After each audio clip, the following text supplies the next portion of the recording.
미래에 베팅해라. 네, 여러분 반갑습니다. 비트캐쳐입니다. 지금 시장의 분위기를 사진 한 장으로 딱 표현하자면 개인들을 불안하게, 반감기 본격적인 진정한 메가 사이클 전에 개인들을 불안하게 만들어서 이런 초대형 블랙록 같은 기관 고래들의 입속에 비트코인을 던져버리게 하려는 마지막 반감기 전 개미 털기가 현재 진행 중이라고 생각합니다. 실제 온체인 데이터 흐름을 보더라도 단기 홀더들, 그러니까 개인들이 지금 손절을 하는 물량이 얼마나 크냐. 최근 이런 비트코인 신고점 갱신 이후에 흔들기에 따라 엄청나게 많은 개인들이 손실을 보면서 손절을 했는데, 이런 패턴 최근에 어디서 나왔습니까? 올해 1월 달에 비트코인이 크게 상승하고 나서 약간 단기 조정을 받으니까 개인들이 엄청난 손절을 했다. 그 다음에 살짝 눌려주는가 싶더니 태우지도 않고 폭등했던 그림. 이런 식으로 개인들 다 손절하게 만든 뒤에 반감기 이후에 과거 패턴처럼 충분히 올려쳐줄 수 있다라는 게 제가 보는 관점입니다. 그래서 이 개미들 다 손절시키고 나서 여기서 뭔가 빠질 것처럼 만들어 놓고 반감기 이후에 폭발하는 그림 충분히 나올 수 있다라고 생각하고, 블랙록은 지금 어떤 흐름 가져가고 있냐. 어쨌든 지금 가장 큰 고래인 블랙록과 피델리티는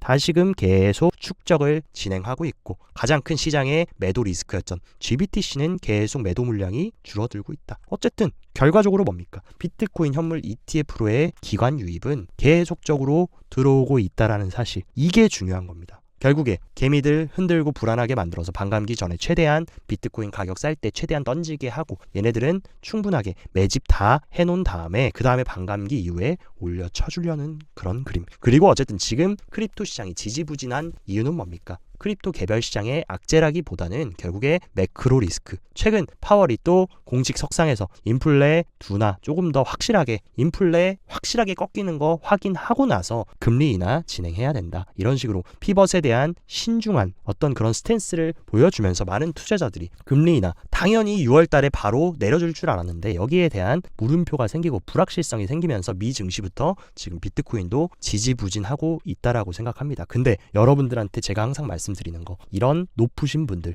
최종 의사결정자의 입장으로 우리가 시장을 바라봐야 된다. 당연히 우리 개인들 입장은 뭡니까? 빨리 금리 내려주고 유동성 풀어줘서 비트코인 폭등했으면 좋겠다. 근데 이런 굉장히 중요한 의사결정을 내려야 되는 높으신 분들은 어떻겠습니까? 어차피 올해 금리 내리긴 할 건데 벌써부터 많은 사람들이 기대하고, 또 사람들이 막 금리 당연히 내려줄 줄 알고 엄청나게 또 투자하고 소비하고 해버리면 기껏 힘들게 잡아놨던 인플레이션 또다시 그런 금리 인하에 대한 기대 심리로 올라갈 수 있으니까, 이런 것들 본격적으로 인하하기 전에는 계속 헷갈리게 만들면서 불안하게 만들어줘야 된다는 것입니다. 그렇기 때문에 파월도 공식 석상에서 무조건 금리 내릴 거니까 여러분들 걱정하지 마세요, 이런 식으로 발언하겠습니까? 아니면 어차피 금리 내릴 거라도 아직 잘 몰라, 좀 더 확실하게 되는 거 확인해야 돼, 그러니까 니네 너무 섣불리 생각하지 마 라고 얘기해 주겠습니까? 당연히 후자로 얘기해 줄 수밖에 없다. 그러니까 항상 우리들의 입장이랑 이 최종 의사결정을 하는 이 높으신 분들의 생각, 이분들의 마음이 어떨지를 파악한다면 큰 흐름에서 결국에는 금리 내리는 거는 기정사실화 되어 있고, 파월도 제가 봤을 때 올해 하반기에 내리는 선택을 할 수밖에 없다. 그러니까 이 말 한마디에 너무 일희일비 하시면서 여러분들이 경거망동하게 대응할 필요는 없고, 우리는 큰 대를 세웠으면 그냥 그대로 계속 전진해 나가기만 하면 된다라는 거. 그리고 벌써부터 세일러 형님께서 흔들리는 개미들한테 미래에 베팅해라. 우리가 비트코인 투자하는 거 뭡니까? 지금은 뭔가 희뿌옇고 뭔가 불확실성이 큰 그런 혁신 자산이지만, 결국에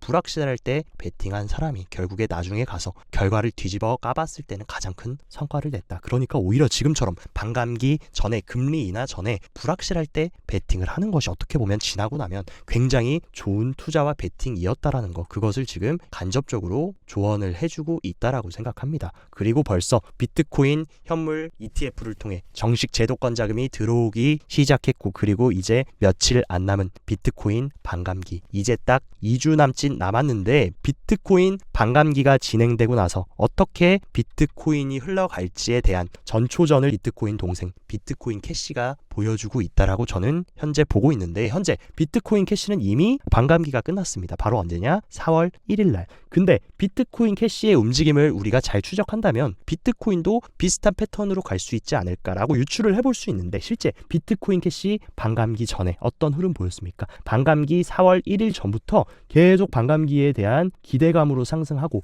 반감기가 지나고 나서 약간의 차익 매물 실현 있었지만 또다시 올려쳐주면서 계속적으로 고점을 갱신하고 있다. 아마 여러분들이 생각하는 비트코인도 비슷한 움직임 충분히 보여줄 수 있을 것이라고 생각합니다. 지금 충분히 개인들 털어줬으니까 이제 반감기 딱 2주 남짓 남았는데 반감기 전부터 기대감으로 계속 수요 들어오고 그리고 반감기 땅 하고 끝나면 마치 비트코인 캐시가 보여준 양상처럼 더 큰 상승이 이루어질 수 있다라는 거. 제가 봤을 때는 비트코인 캐시가 비트코인 반감기 이후에 어떻게 비트코인이 흘러갈지에 대한 힌트를 줬다라고 저는 생각합니다.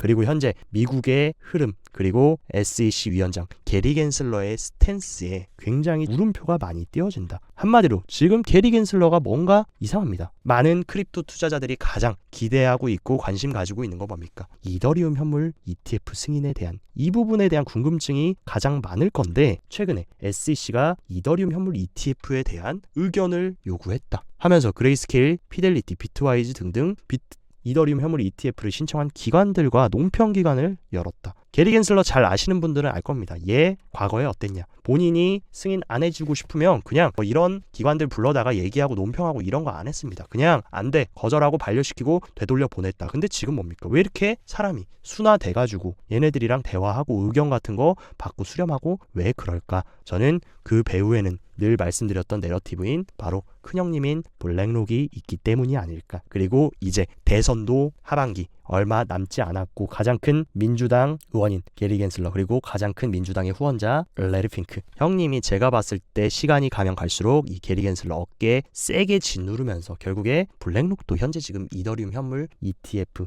최종 데드라인을 기다리고 있기 때문에 너 나한테 좀 잘 보여야 돼. 이더리움 현물 ETF 승인해줘야 되겠어? 안 해줘야 되겠어? 라고 하면서 뭔가 무언에 보이지 않는 수면 아래에서 압박이 들어가고 있는 것이 아닌가라는 합리적인 조금 의심을 해보고 최근 블룸버그 ETF 애널리스트인 제임스 세이파르트조차 기관들의 제도권 선물 거래소인 CME의 이더리움 선물 계약이 상품 선물로 연방에 등록되어 있다 라고 하면서 증권 선물이 아니라 이더리움 선물은 상품으로 지금 분류가 되어 있다라고 얘기를 하고 있습니다. 그리고 실제 CME 거래소를 들어가 보면 당당하게 비트코인이랑 이더리움 선물 거래가 상장이 되어 있고 쉽게 생각해 보십시오. 비트코인도 결국에 승인 받았던 거 뭡니까? 선물이랑 현물이랑 가격 99% 일치하게 가는데 왜 선물은 승인되고 현물은 승인 안 됩니까? 여기서 그레이스케일이 소송에서 승소해가지고 비트코인 현물 ETF도 지금 출시하게 됐고 절찬 판매 중인 거고 이더리움도 마찬가지입니다. 이더리움 선물이랑 현물이랑 가격이 괴리가 얼마나 납니까? 거의 99% 일치하게 흘러간다. 그리고 실제로 CME 거래소에 연방에 상품으로 등록되어 있으면 증권 아닌 거지 않습니까? 그렇기 때문에 세이파트가 말하는 거에 굉장히 저는 신빙성이 있고 진짜 이더리움 현물 ETF 승인은 비트코인보다는 당연히 확률은 낮겠지만 저는 아직도 이겁니다. 혹시 모른다. 우리가 벌써부터 무조건 안 되라고 생각하기보다는 블랙록도 껴있고 제임스 세이파르트도 이런 식으로 근거들을 제시하고 얘기해주는 만큼 우리가 이더리움 현물 ETF도 계속 추적하면서 물음표를 던져봐야 된다라는 거. 그리고 왜 이더리움이 중요합니까? 전 세계 1위 자산운용사 레리 핑크가 뭘 하려고 하고 있습니까? 주식, 채권, 부동산 등등 모든 금융자산 얘네들이 지금 RWA 실물자산 토큰화 하려고 하고 있고 이 토큰화의 제일 중요한 네트워크 뭡니까? 이더리움이 중요할 수밖에 없습니다. 그렇기 때문에 이 레리 핑크는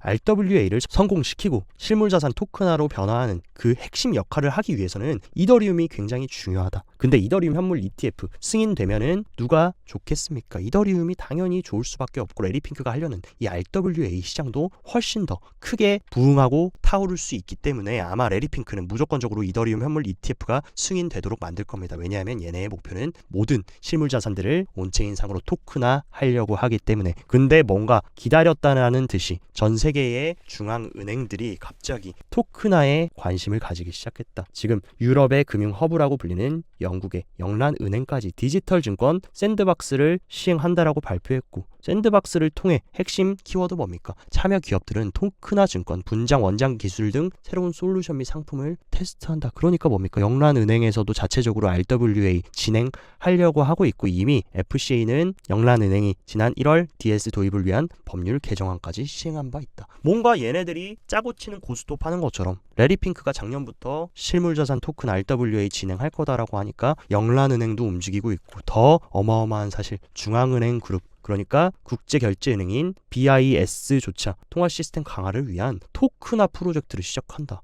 얘네들 왜 이러겠습니까? 이 중앙은행의 결집체 BIS 국제결제은행 이 프로젝트에 또 누가 참여합니까? 영국, 일본, 한국, 멕시코, 스위스, 뉴욕 및 유럽.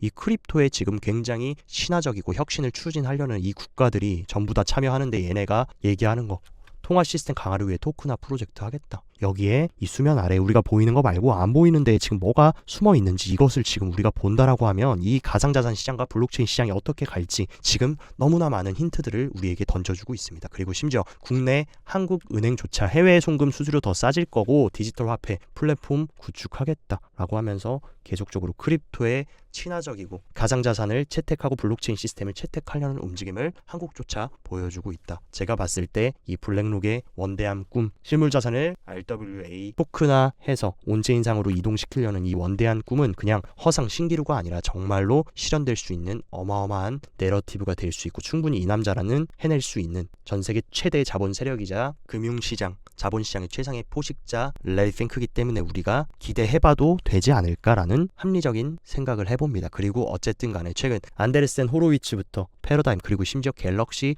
디지털까지 초기 암호화폐 기업을 위해 1억 달러의 펀드를 출시했고 지금 1억 달러 규모의 펀드는 향후 3년 동안 최대 30개 회사에 자금을 조달하게 된다. 이런 식으로 굵직굵직한 크립토 시장의 핵심 거물들이 왜 시장이 하락장 갈 거고 크립토 시장 망할 거고 비트코인 10K 가고 5K 갈 거면 이런 천문학적인 돈 들여서 왜 신규 프로젝트에 투자를 하겠습니까? 왜 VC들 돈 냄새 잘 맞는 VC들이 왜 지금 엄청난 돈을 쏟아 부으면서 신규 프로젝트에 초기 투자를 할까? 여기에 물음표를 던져보면 앞으로 하반기부터 내년까지 상승장이 펼쳐질지 대세 하락장이 펼쳐질지 큰 방향성은 너무나도 명확하다는 거. 그러니까 우리가 이런 잔파동 잔잔바리 움직임에 절대로 털려나가고 흔들리면 안 된다는 거 한 번 더 강조를 드리는 겁니다. 그리고 캐시 우드 누님조차 이번에 CNBC에 출연해가지고 전 세계적으로 사람들이 말하지 않는 통화 평가절하가 일어나고 있다. 지금 아무리 뭐 달러가 가치가 훼손되고 뭐 하고 있다라고 해도 달러는 양반입니다. 이런 나이지리아, 이집트 이런 데는 인플레이션 60%, 40%. 그러니까 여러분들이 명목화폐 들고만 있어도 그냥 가치가 반토막 떨어지는 거다. 가만히만 있어도 마이너스 50% 손실 보는 겁니다. 그렇기 때문에 비트코인이 뭐 좋고 비트코인이 너무너무 가지고 싶어서 사람들이 비트코인을 사는 흐름보다는 이런 구매력 손실, 이 화폐의 가치 하락에 대한 해칭 수단. 왜냐하면 비트코인 공급량은 2,100만 개밖에 없다. 이거 누가 찍어내지도 못하고 줄이지도 못합니다. 그러니까 계속 이런 가치 하락하는 종이 쪼가리들 다 비트코인으로 바꿔놓는 흐름으로 갈 수밖에 없다라는 것을 얘기하고 있는 겁니다. 그리고 현재 전 세계 30위권 부자 억만장자 스티브 코엔조차 비트코인이 새로운 금일지도 모른다라고 하면서 본인도 비트코인 조금 가지고 있다라고 얘기했습니다. 전 세계 30위권 부자가 바보도 아니고 얼마나 이 자본주의를 잘 알고 있겠습니까? 이런 사람이 비트코인이 새로운 금일지도 모른다라고 발언하면서 본인도 가지고 있다라고 얘기한 거. 비트코인은 정말 중요한 자산이 되고 우리를 인플레로부터 구출해 줄 수 있고 통화 가치 절하에서부터 우리를 살려줄 수 있는 그런 보험의 역할, 디지털 금의 역할을 할 수 있다라는 것을 간접적으로 암시를 하고 있다라고 생각합니다. 그리고 최근 코인베이스도 굉장히 수상하다. 코인베이스 라이트닝 네트워크 통합을 위해서 굉장히 열심히 추진하고 파트너십을 맺고 있고 코인베이스가 이번에 파트너십을 맺은 라이트 스파크 같은 경우에 곧 수백만 명의 새로운 사용자와 함께 100개 이상 국가의 라이트닝 네트워크를 선보일 거다. 그러니까 비트코인 레이어 2입니다. 라이트닝 네트워크는. 그리고 결제의 비트코인을 정말 실생활에 활용하려는 거를 브라이언 암스트롱이 주도적으로 준비를 하고 있다는 거. 그리고 최근에 또 연결고리 뭡니까? 트위터에서도 X 페이먼츠 결제 팁의 라이트닝 네트워크 도입할 수 있다라는 암시를 준 만큼 정말 크립토로 결제하는 그런 시대 머지 않았다라고 저는 생각합니다. 그리고 또 그와 가장 큰 연결고리 뭡니까? 브라이언 암스트롱 코인베이스와 서클 CEO 제레미 알레어는 한 팀이고 서클은 미국발 스테이블코인 USDC의 발행사입니다. 근데 계속적으로 제레미 알레어도 USDC 적극 홍보하고 있고 USDC의 발행량이 최근 엄청나게 늘어나고 있고 USDC가 테더에 어떤 대항하면서 미국발 스테이블 코인을 전 세계적으로 확장시키려는 움직임. 우리가 지금 비트코인에 대해 불안해하고 걱정하고 있을 때 수면 아래에서 진정한 마켓 메이커들, 플레이어들은 엄청난 큰 판을 짜고 있고 계획을 짜고 있다. 그렇기 때문에 이 본질을 우리가 명확하게 깨뚫어 봐서 절대 흔들림 없이 구축해 나가야 된다라는 거. 그리고 최근 또 비트코인 가격은 흔들리고 조정받고 있지만 21,400개에 달하는 어마어마한 비트코인이 축적 주소로 이동됐다. 이 얘기는 뭡니까? 제가 계속 말씀드리는 손바뀜, 개미들이 던진 물량 밑에서 시원하게 입 벌리고 받은 다음에 축적 주소로 이동한다. 기관들은 계속 축적하고 매집해 나가고 있다라는 거. 온체인은 속일 수가 없다. 그리고 과거에도 어떤 흐름 보여줬습니까? 신고점 돌파하고 갱신하기 전에 비트코인 수익 실현 물량이 크게 튀었는데 지금도 마찬가지입니다. 신고점 최근에 갱신하고 수익 실현 물량 엄청나게 소화했는데 그거 소화하니까 어떻게 가냐? 비트코인 그때부터 폭발적인 메가 사이클이 시작됐고 지금도 이제 엄청난 손바뀜 물량이 진행되고 나서 뭐 있습니까? 이제 반감기 2주 남짓 남았는데 반감기까지 지나가면 메가 사이클에 어떻게 보면 본격적인 출발점에 있는 상황이라고 생각할 수 있습니다. 그리고 나스닥이 최근에 신고점을 월 초에 갱신했을 때 패턴과 지금 비트코인의 움직임이 굉장히 비슷하다라고 보여집니다. 나스닥 같은 경우도 신고점 올해 초에 뚫어버린 다음에 기술적인 조정 나왔고 또다시 여기서 지지부진했지만 결국 이거 돌파하니까 투더문에서 나스닥도 폭등했는데 비트코인도 뭡니까? 역대급 신고점 갱신하고 지금 또 빠지면서 지지부진하게 뭔가 떨어질 것처럼 만들어 놓고 분명히 반감기 이후에 올려쳐주는 흐름, 분명히 나스닥 패턴과 굉장히 비슷하게 움직이고 있고 이 나스닥의 패턴을 따라간다라고 하면 충분히 반감기 이후에 크게 올려쳐줄 수 있는, 여러분들이 여기서 더 빠지면 사야지 더 빠지면 사야지 하다가 나중에 기회도 안 주고 올라버려서 여기서도 못 사셨는데 여기까지 올라오면 살 수 있겠습니까? 없겠습니까? 그러니까 너무 타이밍을 재시기보다는 떨어지면 조금씩 수량 더 모아간다라는 마음으로 준비를 반감기 되기 전에 미리미리 하시는 게 좋을 것 같다. 그리고 과거 불장 패턴상 진정한 불장은 언제 나왔냐? 비트코인 3개월봉 차트로 보면 3개월봉 엄청난 장대 양봉으로 정확히 바닥을 찍고 피벗 해준 이후에 잠깐 이 구간에서 지지부진하다가 후반기에 진정한 메가 불장, 과거 21년도도 마찬가지입니다. 이런 식으로 피벗 해주는 장대 양봉 만들어주고 지지부진하면서 뭔가 안 올라갈 것처럼 하다가 후반부에 엄청난 메가 사이클, 지금도 마찬가지입니다. 작년에 이미 우리는 하락장을 끝내고 상승장으로 피벗했고 지금도 어쨌든 이 구간에서 지지부진하고 있지만 이 구간을 잘 지나면 본격적인 스트롱불, 초대형 메가 사이클이 시작될 수 있는 그 중요한 위치이기 때문에 여러분들께서 지금 포기하냐 마냐에 따라서 중장기적인 여러분의 계좌의 퀀텀 점프, 부의 계층 이동이 이루어지느냐 마느냐는 어떤 선택을 하느냐에 달려 있다라고 생각합니다. 네, 그래서 오늘 영상도 시청 진심으로 감사드리고 영상 도움되셨다 하시면 좋아요, 구독 눌러주시고 더 자세한 투자 전략 궁금하다 하시면 영상 하단 고정 댓글에 제가 운영하는 텔레그램 정보방 활짝 열어놨으니까 이쪽으로 입장하셔서 정보 참고하시고 성공적인 투자 계속 이어나가시길 바랍니다. 오늘도 시청 진심으로 감사드리고 여기까지 비트캐쳐였습니다.